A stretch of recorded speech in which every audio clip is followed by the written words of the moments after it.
Good afternoon mga minamahal. Tayo ay andito muli, no? Live po tayo sa FB ngayon. At salamat sa Diyos sa pagbigay po sa atin ng panibagong pribilehiyo na tayo po ay pag-share po sa inyo ng salita ng Diyos, no? So, bago tayo mag-umpisa po mga minamahal, in the name of our Lord Jesus Christ, ako po ay bumabati po sa inyo ng isang magandang hapon sa bawat isa na kung saan man kayo naroroon. Dalangin ko po sa ating Panginoong Diyos na tayo po ay nasa mabuting kalagayan. So mga minamahal, ay tulad po ng ating nakagawian, no? Tayo po ay muling mag-aaral ng salita ng Diyos, no? Pero bago pa man tayo magpapatuloy, ay nais ko lang po munang mag-share sa inyo ng isang awitin na kung saan ay makapagbigay po sa atin ng reminder,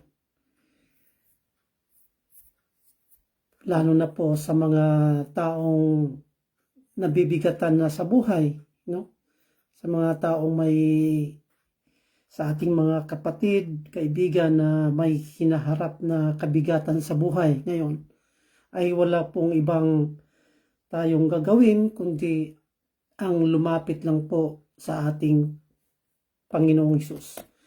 Ito po, pakinggan po muna natin ng isang awitin, no, na makapagbigay po sa atin ng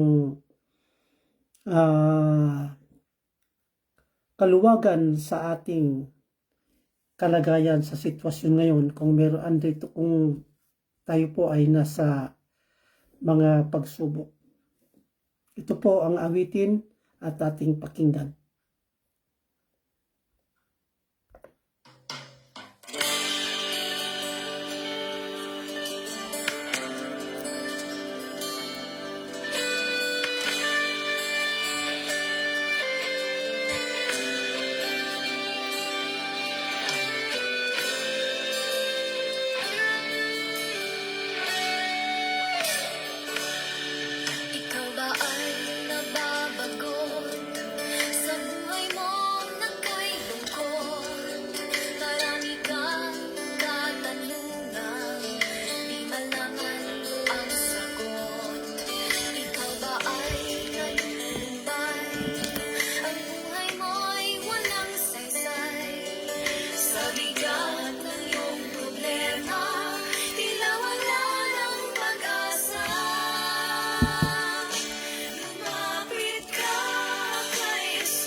Ang pag-ibig ni Jesus sa atin ay sadyang lubos.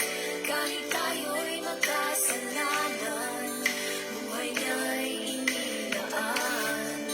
Sino mang maganawagan sa banal niyang pangalan, makakamit ang kaligtasan, buhay na walang hanggan.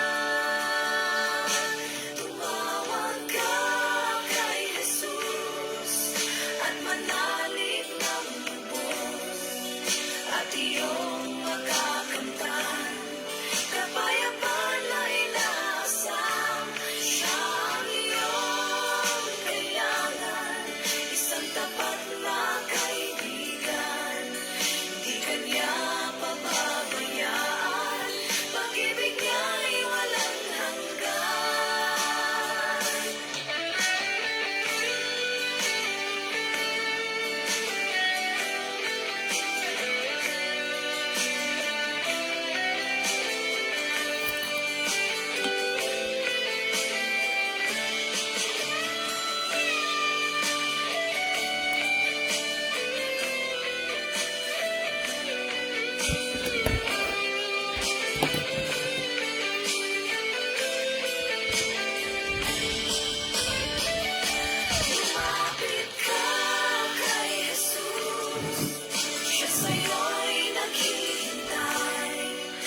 ang bigatin mo sa buhay, sa Kanya mo ibigay. Manalig ka sa Kanya, ang buhay mo ay ialay. At iyong mararanasan tunay na kapayapaan. Tawag ka kay Jesus at manalig ng lubos, at iyong makakamtan kapayapaan na inaasam. Siya ang iyong kailangan, isang tapat na kaibigan. Di Kanya pababayaan, pag-ibig niya'y walang hanggan. At iyong mararanasan tunay na kapayapaan. Di Kanya pababayaan, pag-ibig niya'y walang hanggan.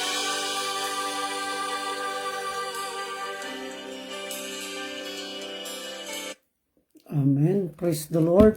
No?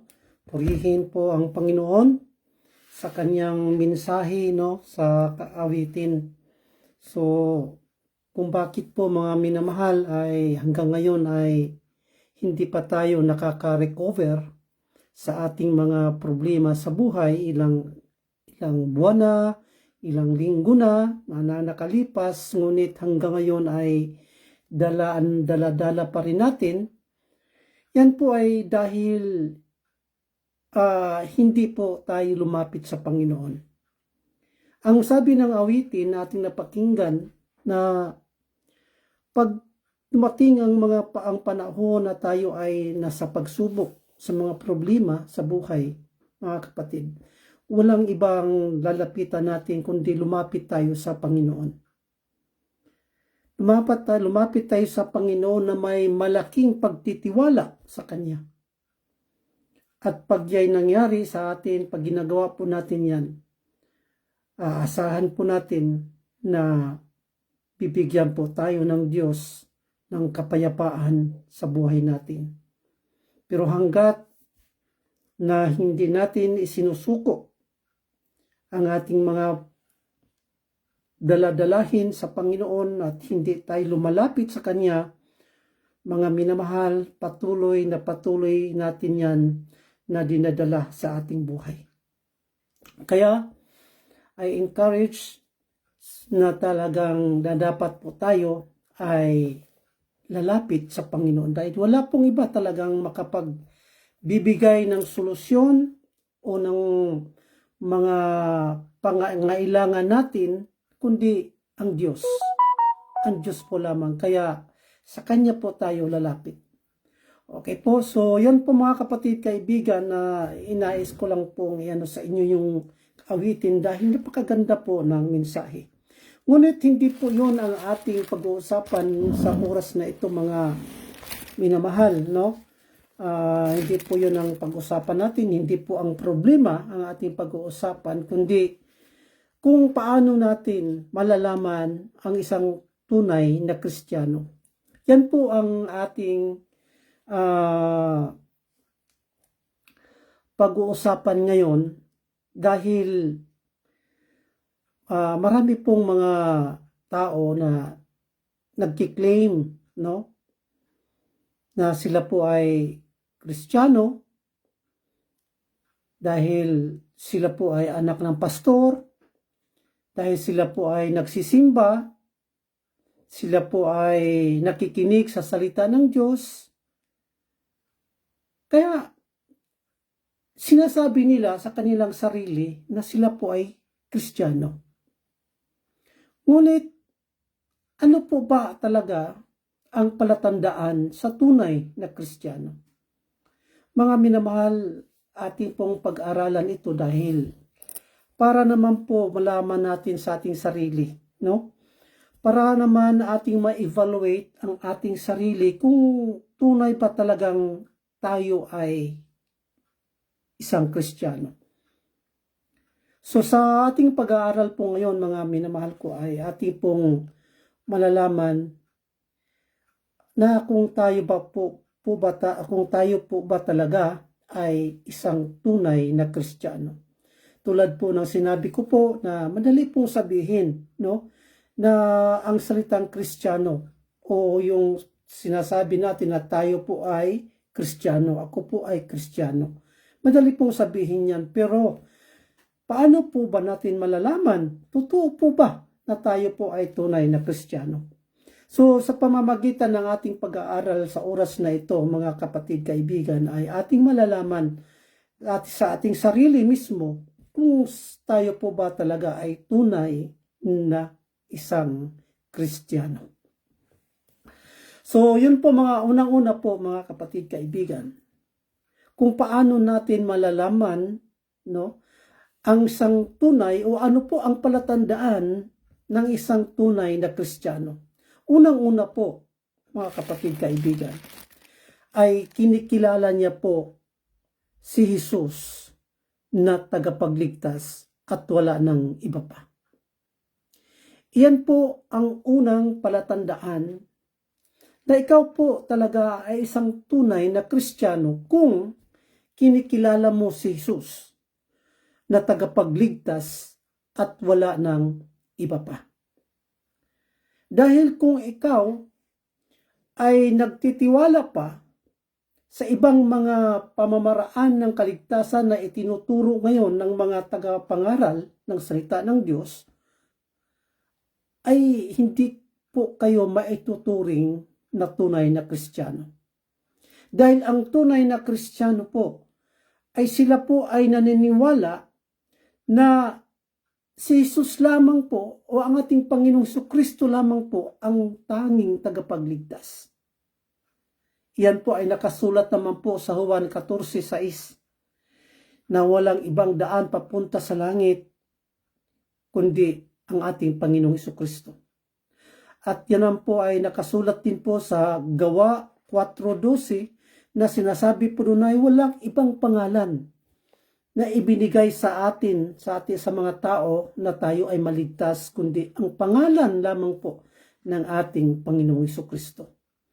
Kaya po mga minamahal, kung ikaw po ngayon sa oras na ito na nakikinig, na ikaw po ay hanggang ngayon ay nagtitiwala sa sarili mo na ikaw ay maligtas sa pamamagitan ng mabuting gawa, na ikaw ay maligtas sa pamamagitan ng bautismo, na ikaw ay maligtas sa pamamagitan ng pag-anib sa iglesia. Mga kapatid, kaibigan, hindi ka pa po tunay na Kristiyano. Dahil ang tunay na Kristiyano, nagtitiwala lamang po sa isang nag-iisang tagapagligtas na walang iba kundi ang ating Panginoong Jesucristo. Yan po mga kapatid, no? Ang unang palatandaan na tayo po ay talagang nasa Panginoon o tunay na Kristiyano tayo dahil tayo po ay nagtitiwala lamang na si Kristo na nasa atin ay iisa lamang na tagapagligtas natin. Kaya nga tayo ay tinatawag na Kristiyano dahil si Kristo ang nasa atin. Hindi ang bautismo, hindi ang mabuting gawa, kundi Christ in us. Nasa atin si Kristo. Kaya wala po tayong ibang tagapagligtas na po, kundi ang ating Panginoon Jesucristo lamang.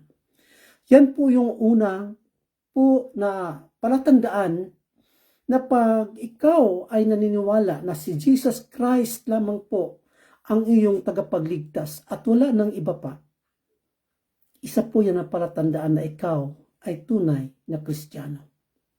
Pangalawa po, ang isang tunay na Kristiyano po ay nanatili sa salita ng Diyos. Nanatili siya sa salita ng Diyos. At ito po ay ating mababasa mga kapatid dito sa Juan 8:31, no? Na ating makikita po dito na sinasabi ng ating Panginoong Jesucristo sa kanyang mga na sumusunod sa kanya na na nanampalataya sa Kanya, na ang sabi po dito na sinabi nga ni Jesus sa mga Hudyong yaon na nagsisampalataya sa Kanya, kung kayo'y panatili sa aking salita, kung magkagayoy, tunay nga kayong mga alagad ko.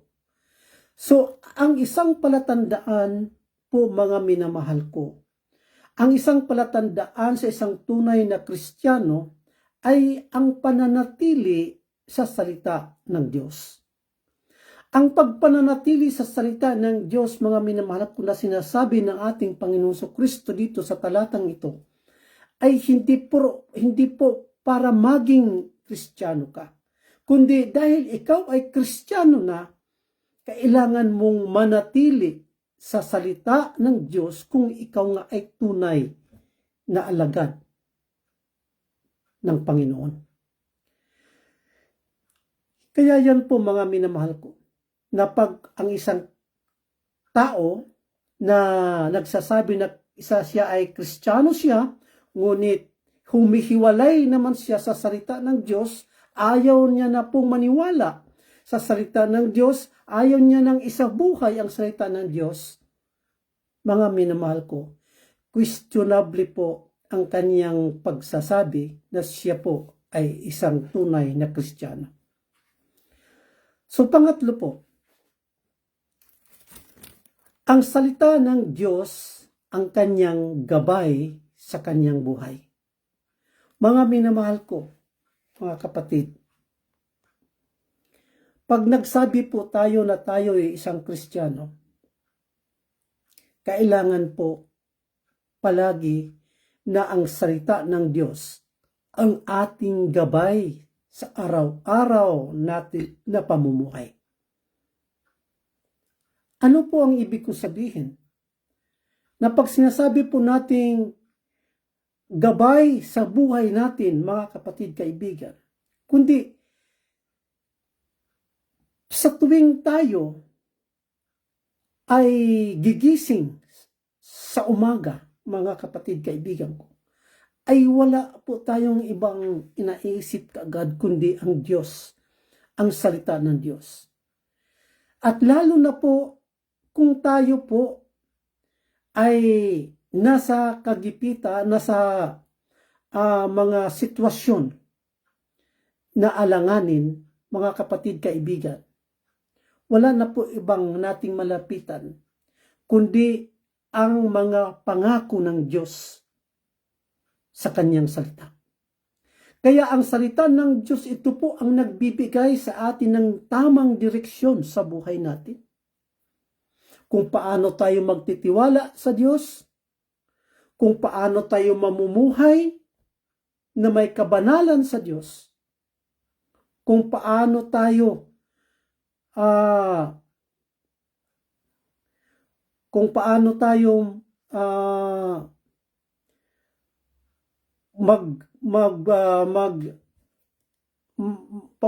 natin maitama sa tamang direksyon ang ating mga plano sa buhay.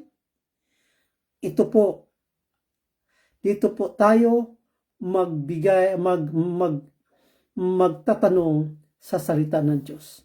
Dahil ang salita po ng Diyos, ito po yung gabay ng isang tunay na Kristiyano. Kaya po, mga minamahal, pag tayo ay mayroong mga pangangailangan sa buhay, no? Mga pangangailangan o mga kailangan ng solusyon sa problema, mga mga plano natin sa buhay, ay wag na po tayong lalapit sa kanino man, kundi dito po tayo lalapit sa salita ng Diyos. Dahil ang salita ng Diyos, siya po ang magbibigay sa atin sa tamang direksyon sa lahat ng ating mga pangangailangan. Wala na po, no? Hindi po tayo papayuhan ng salita ng Diyos sa ikapapahamak natin. Kaya tiwala po tayo.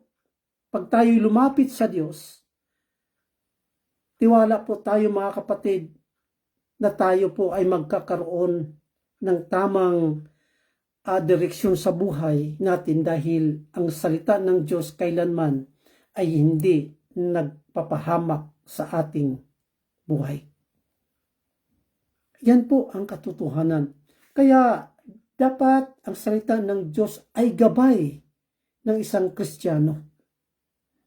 Hindi yung umaasa ka palagi, lagi kang doon ka na lang umaasa sa kayamanan mo.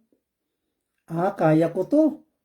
Kahit hindi na ako, kahit Kristiyano ako, at hindi na ako lalapit sa Diyos dahil alam ko naman, kayang-kaya kong isosolve yung mga problema ko dahil sa ako ay marami akong pera, marami akong mga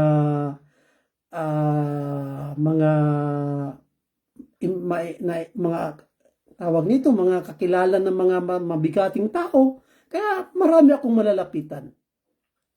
Mga kapatid, kaibigan, ang isang totoong Kristiyano ay hindi po nagtitiwala sa mga bagay kung anong meron siya. Hindi po. Kahit meron siya sa buhay niya, ay nanatili pa rin ang kanyang pagtitiwala sa Diyos. Dahil iniisip ng isang tunay na Kristiyano na ang lahat ng bagay na sa kanya ay ipinagkatiwala lang po ng Diyos sa kanya. At anytime ay pwedeng mawala sa kanya pag ito ay gustuhin ng Diyos na babawiin niya ang kanyang ipinagkatiwala sa tao. Kaya po napakahalaga po na ang salita ng Diyos ay araw-araw natin gabay sa buhay. Pang-apat po, ito po ang pang-apat na palatandaan sa isang tunay na Kristiyano, no?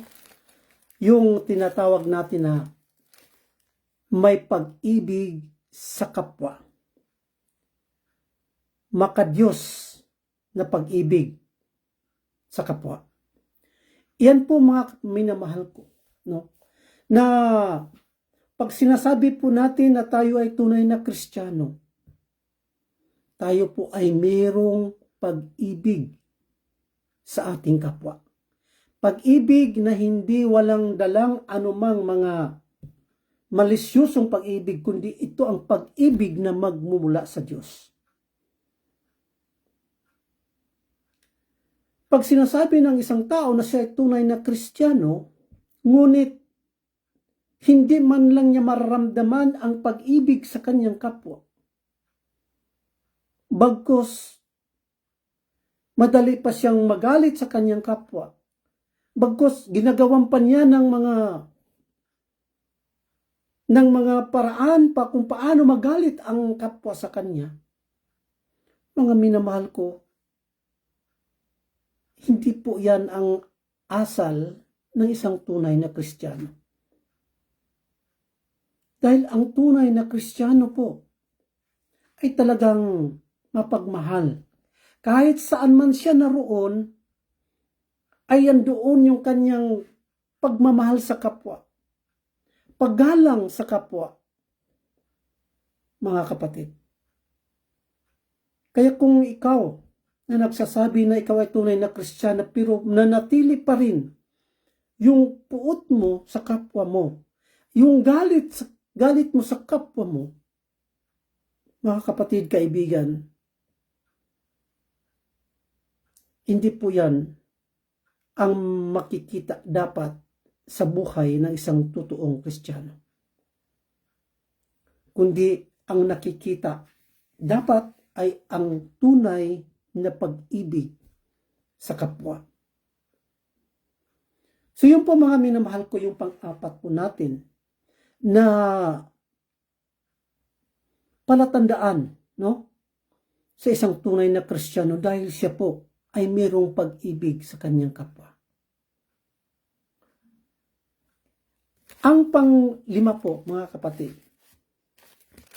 ang isang tunay na Kristiyano po ay may pagbabago sa buhay at lalabas na sa kanya yung tinatawag na bunga ng Espiritu Santo.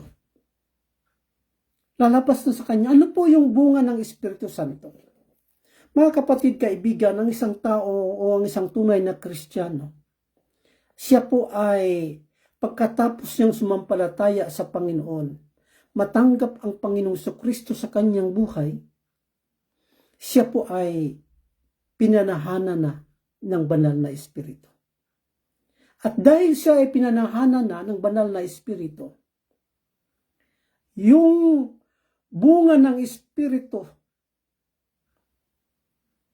ay lalabas sa kanya. Ano po ba ang mga bunga ng Espiritu Santo na nandoon na sa isang tunay na Kristiyano? Basahin po natin dito sa Galatians po, mga kapatid. Galatians chapter 5. Galatians chapter 5 verses 22 hanggang sa 23. Ito po ang nakasaad po sa talata, mga minamahal. Datapwat ang bunga ng Espiritu ay pag-ibig, katuwaan, kapayapaan, pagpapahinuhod, kagandahang loob, kabutihan, pagtatapat, kaamuan, pagpipigil, laban sa mga gayong bagay ay walang kautusan.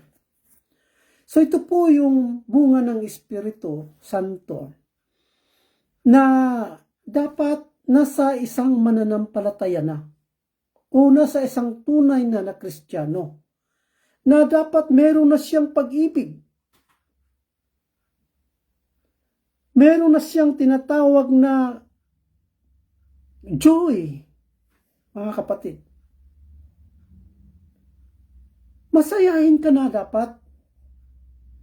Kahit, alam niyo po ba, kahit ang totoo talagang Kristiyano na may pagtitiwala sa Diyos, kahit siya ay may mga hinaharap na mga pagsubok sa problema, hindi halata sa kanya. Dahil nanatili pa rin yung kasiyahan sa kanyang mukha. Kung bakit nagawa ng isang tunay na Kristiyano yon, mga minamahal ko? Dahil iniisip niya na ang Diyos lamang ang may kakayahan na magbigay ng solusyon sa anumang klasing mga bagay na kailangan natin. Katulad ng pag-solve sa problema, katulad ng pangangailangan mo sa araw-araw, katulad ng mga plano mo sa araw-araw. Kung anong mga plano mo, ang Diyos ang magbibigay sa iyo ng saktong tamang pag-iisip kung paano mo gagawin. Ang Diyos ang magbibigay sa iyo kung paano ka suportahan niya sa iyong pangangailangan, at ang Diyos ang magbibigay ng solusyon mo sa panahon na ikaw ay may mga pagsubok sa problema, pagsubok sa buhay o problema. Mga minamahal ko, kaya nanatili pa rin yung kagalakan ng isang tunay na Kristiyano kahit siya ay may mga dinadalang problema. At yung kapayapaan. Mayroong kapayapaan mo, mga kapatid, ang isang tunay na Kristiyano. Doon talaga minsan tayo ay nakakaranas nga naman talaga ng medyo panghihina sa buhay. Pero po, hindi po nanatili yan. Kasi alam po natin na may Diyos po tayo, no? Na handang magbigay sa atin ng lakas kung tayo talaga po ay may pagtitiwala sa Kanya. Kaya magkakaroon tayo ng kapayapaan. Alam niyo po ba, napakahalaga po ng kapayapaan sa buhay natin, sa ating pag-iisip. No? Kasi malaking tinatawag ito malaking kawalan sa ating buhay kung ang kapayapaan ay nawala sa buhay natin. Malaking kawalan sa ating buhay kung ang mga problema, ang mga kabalisahan sa buhay, ang lagi na lang natin iniisip. Pero pag ang isang tao na may kapayapaan sa kanyang pag-iisip, malaya siyang gumawa ng mga bagay na masaya, na may kasayahan. So ganun po mga kapatid, kaibigan, yung pagpapahinuhod. Ang isang tunay na Kristiyano po, mga minamahal ko, ay hindi po siya dapat nagmamataas. Hindi po siya nagmamataas sa kanyang sarili. Hindi po yung iniisip po natin na, lalo na po kung tayo ay, sa tingin po natin ay nakakalamang tayo sa kapwa, ay huwag tayong magmamataas. Pananatilihin natin ang ating sarili na lagi tayong magpakumbaba. Lagi nating pagdarasal sa Panginoon, mga kapatid, na tayo'y bibigyan ng Diyos ng isang ugali na magpapakumbaba. Malalaman naman natin po yan, mga kapatid, kung tayo po ay nagmamataas na sa ating sarili. Malalaman natin yan. Kaya sa oras na mararamdaman po natin yan, na tayo'y nagmamataas na sa ating kapwa, hingi po tayo ng kapatawaran sa Diyos. At hingin po natin ang biyaya ng Diyos na siyang nagbibigay ng lakas upang ma-overcome natin ang mga problema na yan. Pagpapahinuhod. Yan po ang isa sa mga ugali na dala-dala ng isang tunay na Kristiyano. Kagandahang loob. Mga kapatid, ang isang tunay na Kristiyano, madaling maawa sa kapwa. Hindi yung natutuwa ka pa pag ang isang kapatid mo o isang tao nagdusa sa buhay. Hindi yung mas lalo mo pa silang ibaon kung sila ay nasa mga sitwasyon na nahihirapan. Hindi po yun. O hindi po tayo dapat matuwa. Hindi po tayo ang isang hindi po tayo na isa sa kanila ang magbabaon lalo sa kanilang buhay. Kundi tayo, mga kapatid, pag meron po tayong makita na mga tao na ngailangan ng tulong, tumulong po tayo. Kaawaan natin po sila. At isa po sa ating mga hinahangad, mga kapatid, bilang tunay na Kristiyano, ay ang iangat ang mga tao na nalumulugmok, nadadapa. Yan po dapat ang ating inuugali sa ating buhay bilang isang tunay na Kristiyano. Kaya kung sabihin mo isang Kristiyano ka, may Kristo ka sa buhay mo, tapos ikaw pa yung nagiging dahilan sa pagbagsak sa buhay ng kapwa mo, pagbagsak sa buhay ng kapwa mo, ikaw pa yung dahilan na kung bakit siya ay napariwara sa buhay. Mga kapatid, kaibigan, isipin na lang po natin na hindi po tayo dapat ganun. Hindi tayo dapat katitisuran sa ating kapwa. Hindi po tayo dapat ang naging dahilan sa kanilang pagkakasala. Hindi po tayo dapat ang dahilan sa kanilang pagbagsak sa kanilang buhay. Bagkus, tayo dapat ang isa sa mga tumutulong sa kanila. Tayo dapat ang instrumento sa kanilang pag-ahon sa buhay, mga kapatid. Kaya, dapat andoon yung kagandahang loob. Kagandahang loob, napakahalaga po yan, mga kapatid. Sunod, kabutihan.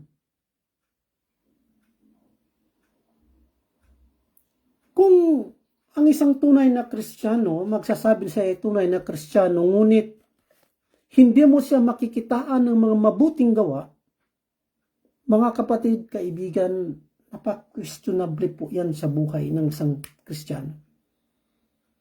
Dahil ang isang Kristiyano ay talagang nanatili na sa kanya yung mga mabuting gawa. Dahil ang mabuting gawa po, yan po ang magpapatunay po talaga na tayo po ay mayroong buhay na pananampalataya sa Panginoon. Ngunit kung hindi natin na isagawa, bagkus masaya pa tayo na gumagawa ng kasamaan, hanggang ngayon ay wala pa rin pagbabago sa ating buhay. Kahit tayo ay nagsisisimba-simba pa, kahit nagsisimba pa tayo na umaatin ng mga Bible study, ngunit natutuwa ka pa rin na gumagawa ng mga kasamaan sa buhay mo, mga kapatid, kaibigan, ask yourself, am I a true Christian? Yan ang tanong mo sa sarili mo. Kung tunay ka ba nga Kristiyano? Ano pa yung sunod? Pagtatapat.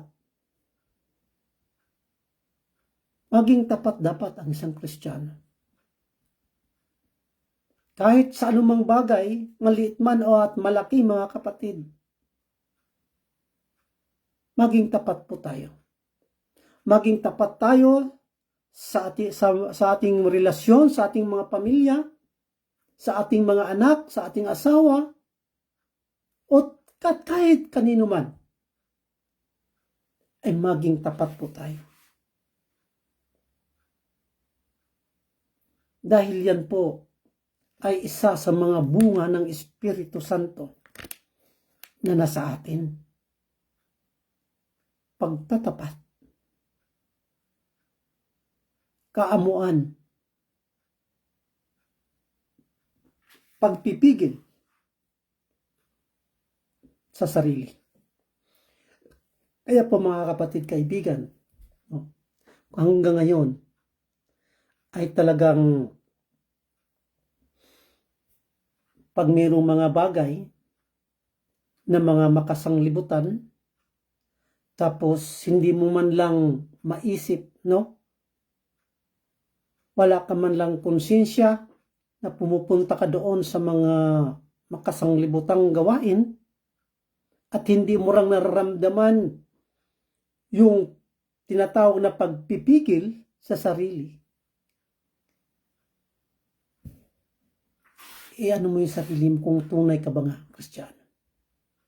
Hindi ko po sinasabi na hindi na tayo minsan nadadala sa mundo.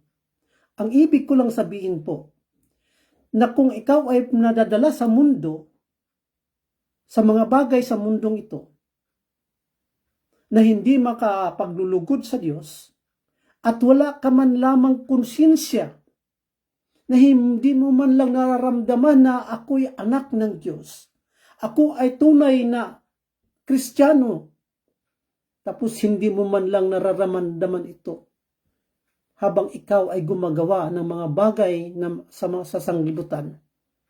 Mga kapatid, ang isang totoong Kristiyano mayroon pong konsensya yan. May pagpipigil yan sa sarili. Kaya ito po yung mga bagay na palatandaan po sa tunay na Kristiyano. Una, tulad ng sinabi ko kanina, kung ano ang palatandaan ng isang tunay na Kristiyano, mga kapatid kaibigan, unang-una po ay kinikilala niya si Jesus na tagapagligtas at wala nang iba pa. Wala nang iba pa. Pangalawa, nanatili siya sa salita ng Diyos. At pangatlo, ang salita ng Diyos ang kanyang gabay sa buhay niya araw-araw. Pangapat, dapat siya ay may pag-ibig niya sa kanyang kapwa. Dati palaaway siya, inaaway niya, dati hinahamak niya ang kapwa niya, dati nananakit siya ng kapwa niya, pero ngayon, andoon na yung kanyang pagmamahal. Pag-ibig. Panglima, may pagbabago na sa kanyang buhay. Dahil andoon na, nananahan na sa kanya ang banal na espiritu. At dahil nananahan sa kanya ang banal na espiritu, ay lalabas na sa kanya yung bunga ng banal na espiritu. Fruit of the Holy Spirit. So mga kapatid, kaibigan, ang tunay na Kristiyano ay patuloy na lumalakad sa kalooban ng Diyos at umiiwas na sa kasamaan at higit sa lahat, naghahangad siya na mamuhay ayon sa banal na pamantayan. Yan po mga kapatid kaibigan, ang isang tunay na Kristiyano. Nawa po sa oras na ito ay ating ma-evaluate sa ating sarili kung tayo po ba ay tunay na Kristiyano. So mga minamahal, hanggang dito na lang po tayo. No? Hanggang dito na lang po tayo at dalangin ko po na sa pamamagitan nito ay ating makilala, ating malalaman sa ating sarili kung tayo po ba ay nasa Diyos, kung tayo po ba ay tunay nga na isang Kristiyano, mga kapatid. So, tulad ng sinabi ko na nawa ang pag-aaral na ito ay magiging